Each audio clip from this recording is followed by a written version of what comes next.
Welcome to the new Paris. Gone stereotypes of rude and aloof natives, at least for a fortnight. We'll ask if the feel-good factor fueled by a record medal haul by the French can last. It's a tradition to call for an Olympic truce in conflicts around the globe. Also a tradition how that call is ignored. We'll talk sports and politics in this edition. Why mixed relays are a thing. We ask the question on a day that sees men and women competing together in athletics, swimming, and judo. Welcome to Destination Paris. I'm François Picard in the company of Craig Copetas, contributing editor to the Daily Beast. How are you, sir? Doing well, sir. How's your middle Saturday of the Olympics? Oh, it's just like really exciting. Allez le bleu and all that. All that. Allez les, I don't know, you call them Springboks in every competition? French is Springboks, anything South African, that's good for me. Okay. Jean-Emile Jammine from our sports desk is here as well. Staging the opening ceremonies on the Seine wasn't the only bold move by organizers of the Paris Games. Famous Paris landmarks, the venues, or the backdrop for events was another. In the case of cycling, it's both. The men's road race going 3 times up the hill at Montmartre, packed crowds before a finish at the Eiffel Tower. Let's cross to France 24's Leo McGuinn, who can see from 300 meters high the whole of the city of Paris after what's been a thrilling afternoon. Yeah, it's been an incredible afternoon in the French capital, Francois. Actually, your guest Craig a few days ago said that it's going to be hard to beat these Paris Games when it comes to LA, and I couldn't agree more with him. When you see the sights that these athletes are going past, it really is incredible. You have to pinch yourself and remind yourself that these are the Olympic Games. I'm standing here on the steps at the bottom of Sacré-Cœur. That's where we saw the road race go by earlier. In the end, it was the Belgian Remco Evenepoel who romped home to victory. He was kind of expected to win, one of the favourites. Personally, I was hoping Ben Healy might grab a medal. He was actually leading for quite a long way. We saw him go by. As you said, there was 3 tours of Montmartre. On the first tour, he was leading, and I got my hopes off. Of course, I shouldn't have done that because they were crushed very soon after. On the second tour, Evenepoel, you could see what a brilliant cyclist he is. He is, of course, a second gold of the Games for him. He won the time trial and he won this race fairly handily in the end, ahead of 2 Frenchmen, let's not forget, a silver and a bronze in the cycling for them. And if you haven't seen it, make sure everyone goes and watch that final image of Evenepoel crossing the line. He crosses the line, gets off his bike, the camera zooms out, you see the Eiffel Tower behind him.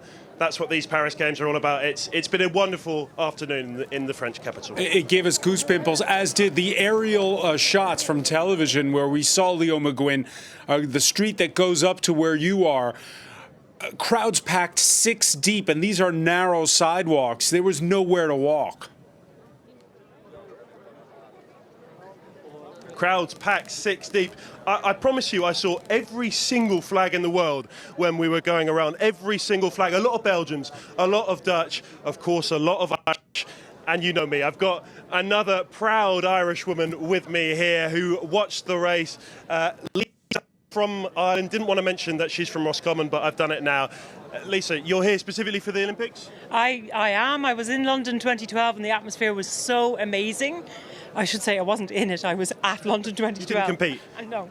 But the atmosphere was so amazing, so I was looking to kind of see if Paris was the same. We've got tickets for athletics tomorrow, but to be here, one of the few events where the public can actually feel they're participating in the great event, along with the marathon next weekend, it's just electrifying. And how does it compare to London? Obviously, we don't want to compare them. We don't want to say one was better than the other. But how does it compare in terms of atmosphere for you? The atmosphere in Montmartre here is amazing, especially because the cyclists went around 3 times. So you've got 3 opportunities.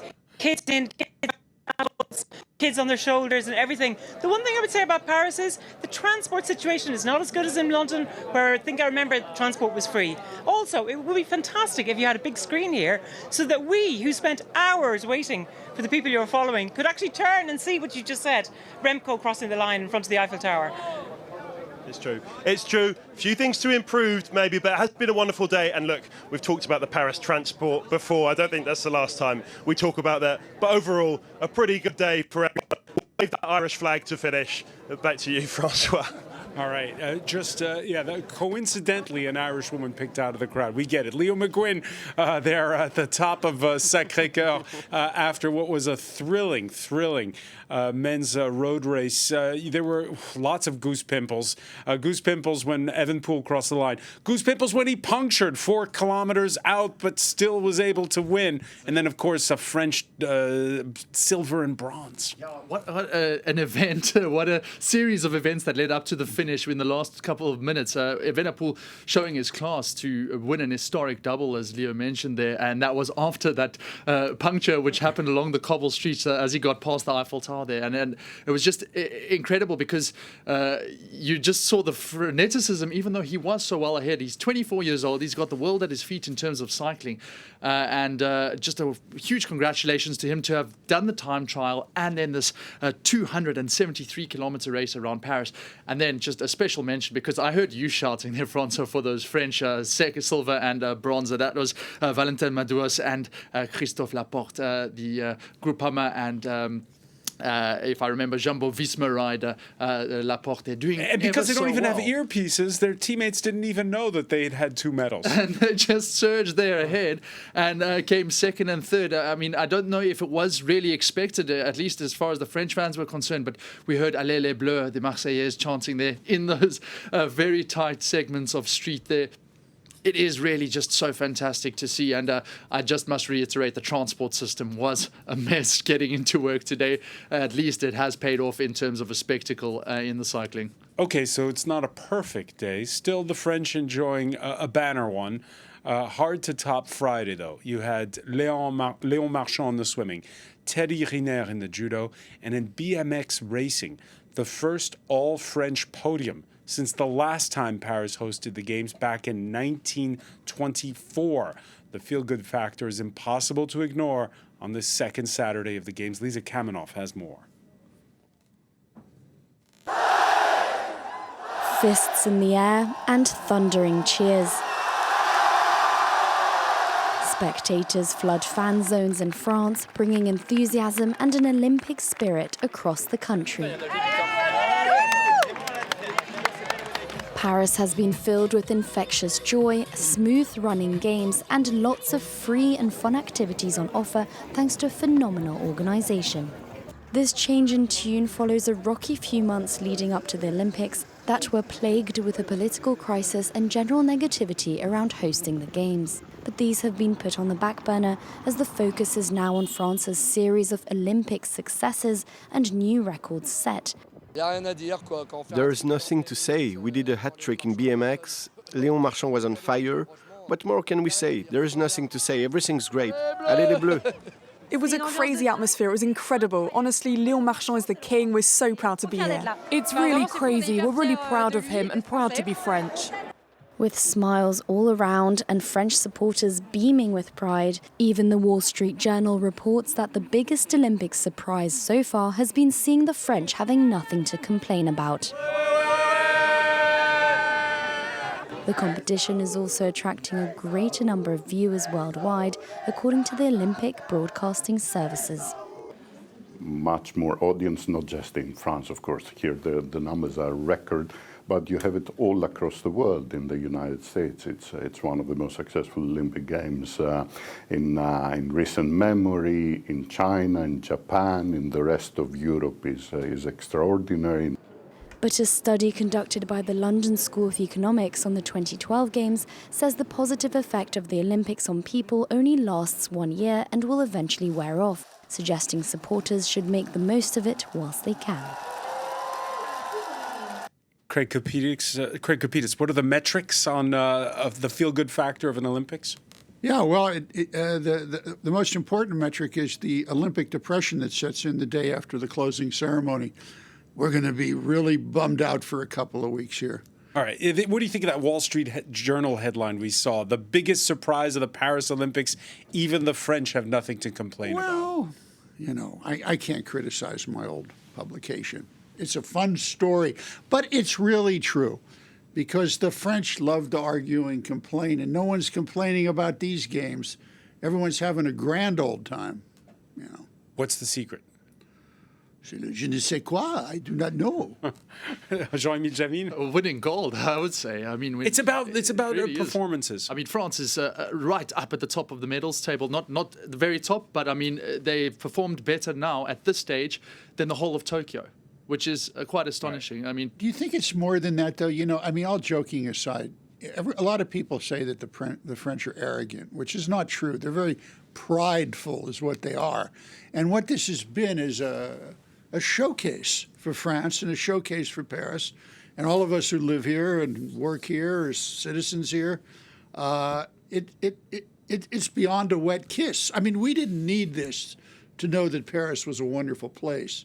But boy, I mean, as Leo was saying, do you see that race up on top of Montmartre, the Sacré-Cœur? it gives you something that nowhere else can. No, you're left speechless. And then what happens with your guy in the road race? His bike breaks down by the pyramid in the Louvre. What's going to happen in L.A.? His bike's going to break on I-95 West? I mean, come on. All right. On a more somber note, it's unfortunately become an overlooked Olympic tradition. Before each Games, the call for a truce. We can show you images of the head of the International Olympic Committee at the Athletes' Village last week for the inauguration of a peace wall to drive home the point. Thomas Bach, who made the call alongside the UN Secretary General on the eve of the Games. The horrendous suffering in Gaza, the seemingly endless war in Ukraine, terrible suffering from Sudan to the DRC, from the Sahel to Myanmar. And in a moment like this, it's important to say that the first recorded in history real peace initiative was the Olympic truce. And so, in a moment in which the Olympic Games are going to start, it's time to remind the world of the importance of the Olympic truce and to make the world understand that we must silence the guns. Andres Guterres, whose call went unheeded. No surprise there, Greg Copetas. But what do? Do you not make that Olympic truce call? Look, this is one of the biggest hooey stories ever sold by the International Olympic Committee. Back in 796 BC, Apollo, the god of poetry and plagues, decided to have these games. Now, let's not forget that he was Zeus's illegitimate son. So we're going to stage these games, and we're going to invoke the name of Zeus, and everyone's going to come in peace. And boy, doesn't that sound great? Unfortunately, Apollo was much more, I should say much better at directing melodramatic disasters. If you go back in history, you'll see that a lot of these truces never worked, and the soldiers came in and slaughtered the spectators and the athletes at numerous games during the 364 BC Olympics, the 368 BC Olympics. So it's a myth. It's an expensive myth. The IOC spends close to $1 million a year on this hokum, and there's a really wait, hold on. Explain to us. $1 million a year on what? I mean, all it was on pushing the Olympic truce and also paying for its office in the United Nations, because many people don't know this. The IOC in 2009 finagled the United Nations into giving them permanent observer status at the General Assembly, which is a big deal. They sit in as a representative at all meetings. They participate in policy-making decisions.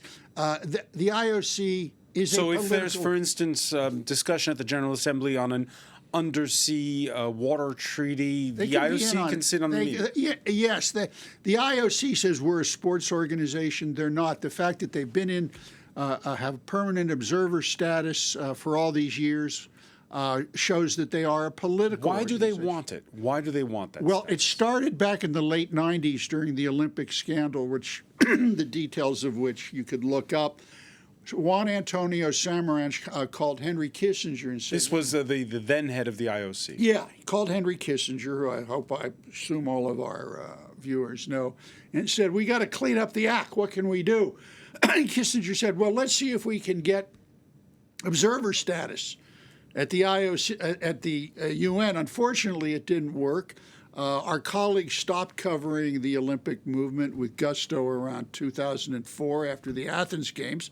So in 2009, they snuck back into the UN. They got this seat. No one really paid any attention to it. They have fancy offices in New York. They spend quite a bit of money on this. And the oddity... So this is, if I get this straight, this is sports washing for the organizing committee of the Olympic Games. You could say that. You could say that, yeah. Look, to have observer status at the United Nations General Assembly is a big deal. And more important, it's a big political deal. It has nothing to do with sports. Now, the IOC will sit there and say, well, it allows us to promote sports, blah, blah, blah, blah, blah. That's a bunch of nonsense. The IOC's greatest wish since Samaranch's time was to win a Nobel Peace Prize. Thomas Bach's dream. Dream. It's his dream. It's never going to happen. But these folks who live in Lausanne, Switzerland, in their little enclosed enclave, believe that having observer status at the United Nations, which is a lot of money that could be given back to the athletes, might help them win this Nobel Peace Prize. And they've gone so far is that, the contract that the IOC has with the Paris Organizing Committee, little known fact, it allows the IOC to terminate the games here in Paris at any time, today, right now, if France breaks down into what the IOC deems civil unrest or a state of war. So if the French attack the Belgians, which we've heard about this after today's road race, which might happen. Not at all. They can legally call off the games. How about that? No, there's nothing but admiration for Remco Evenepoel's feat. Let me. I don't have any admiration for him. So one final question on this. What is the International Olympic Committee? Is it a not-for-profit sports organizing body? Is it a political organization? Is it a commercial enterprise? The IOC is in the business of promoting the IOC in the Olympic Games, full stop. It's a multi-billion-dollar operation. You can see the results here in Paris. There's a lot of good that comes from it. You can't deny that. But they do a lot of things that maybe they shouldn't be doing. They think they're an independent state. They walk around like they're an independent state. For instance, they're based in Lausanne. So are they? Do they answer to the Swiss? Yeah, and the Swiss are, they'll let you do anything as long as you tell them ahead of time. You know how the Swiss operate. But the thing is, here's just a quick, brief example of how it's changed. In the old days, when you wanted to cover this side of the Olympics, you could do it. You could go to the IOC hotel. Can't do it here. No journalists are allowed in the IOC hotel. No journalists are allowed to go to the areas where we used to go to cover these things that led to the... And how many Olympics have you covered, Craig? Just a question. I'm going to say this is my 7th or 8th Olympics. Well, we could talk about whether or not there's cause and effect there. Let's take a look at some of the events. And by the way, it's not just the French and the Belgians winning medals. Jean-Emile Jammine for Team GB, a very prestigious one in the rowing. Yes, finally they get their hands on gold again. They got it in Rio 2016. They lost it in Tokyo. A really dismal performance. They only won bronze. Dismal if you're a Team GB rowing athlete. In fact, in that championship, if I remember correctly, they only got 2 medals, and none of those were gold. And finally, the men's get their hands on that prestigious gold. They just pipped the Netherlands to that post there at Varsomen, and what a performance it was, led by the amazing coxman there, and USA taking bronze. In the women's, it was Romania who got the better of Canada, and Team GB as well in their bronze position. But certainly just bringing that nation back to the rowing heights, which they so associate themselves with on the water. So it's great to see, and we'll see if it continues. Now, France has Léon Marchand. It's got Teddy Riner, multiple medal winners. The United States, the star of these games, can only be Simone Biles. Oh, well, what a competition she's had, and she just claimed her 7th Olympic gold medal, and that was on the vaulter competition. She beat out she completed that with a Yurchenko double pike. I'm not too familiar with the names of these moves, but it is something that you would imagine that only Simone Biles can actually perform, and that's her 10th Olympic medal that she's now got, and she beat out Rebecca Andrade of Brazil. She finished runner-up to Biles in the all-round event before. So she finished ahead of her American Jade Carey coming third. So Simone Biles just racking up the gold medals. Huge congratulations to her. If you've been watching Destination Paris since the beginning, then you know that we've been talking about how the fact that one of the changes we've seen, Craig Copetas, with the Olympics is it's not always just about the events. It's also about what kind of traction you get on your socials. And so at the equestrian today, it wasn't the competitors themselves, arguably, that got the most attention, but the commentator for American broadcaster NBC. What a ploy it's been to get Snoop Dogg on board, the American rapper. 52 years old. He's now put on his jodhpurs and his helmet, and he really arrived in style. And it seems to have given the Team USA a lift. He's called the USA's biggest supporter, but he's also been described as NBC's Olympics chief editor as the ambassador for happiness, which I find to be quite a good slogan. You've seen him all around these events. Judo, at beach volleyball, that was one of his favorites. And we, of course, saw him holding the Olympic flame, which he said it made him feel like Muhammad Ali or Rocky going up the steps. It made him feel like a part of history, which was quite a poignant kind of speech from Snoop Dogg, who we normally associate with gin and juice, those kind of songs. But now, he's really taken the Olympics on board and kind of got in a new generation of Olympic fans, because we have seen the viewership going down in the United States over recent years. Now it's up 79% on NBC from the last Olympics. Exactly. Bringing in younger eyeballs, that's what this is all about. So maybe Snoop Dogg has a lot of a part to play in that, and we might see more of these celebrities coming into the Olympics in the future. For the sports purists, I'm not sure how that will ride exactly or how that will flow, but Snoop Dogg, he's not causing any trouble, and we certainly enjoyed him learning how to swim with Michael Phelps. We saw him taking pictures with Simone Biles and the US gymnast team. We've seen him really involved, and congratulations to him as well. All right, much touted. These are the first Olympics to feature as many women as men as athletes. A growing trend is also mingling the two with relays. And this Saturday, we've had mixed relays in judo, we have them in athletics, and we have them in swimming. Craig Copetas, mixed relays. It's relatively new. It's quite exciting to watch. How do the athletes feel about it? A lot of the athletes, as far as the track and field athletes, don't like it because... But they don't like relays, period.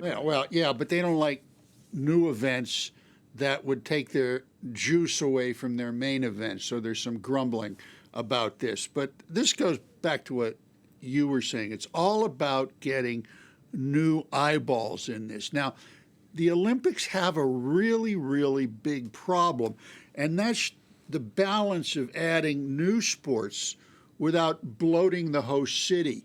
Because after a while, you can't contain any more sports. You're running, 6-7 World Cup finals a day for 2 weeks.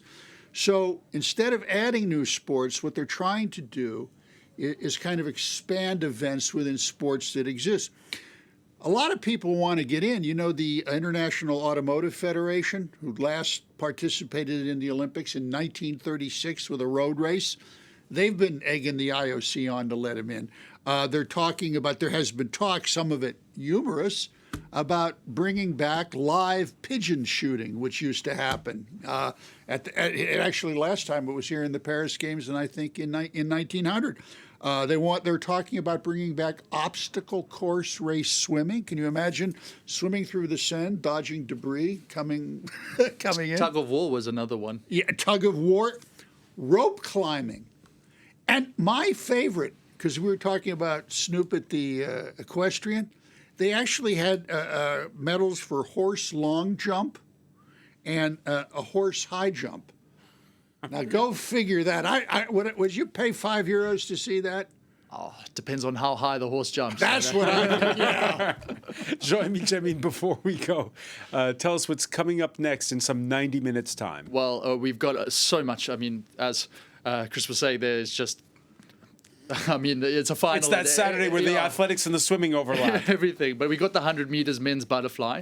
That's a great event in the pool. We've got the mixed medley relays. We've got the judo results coming up.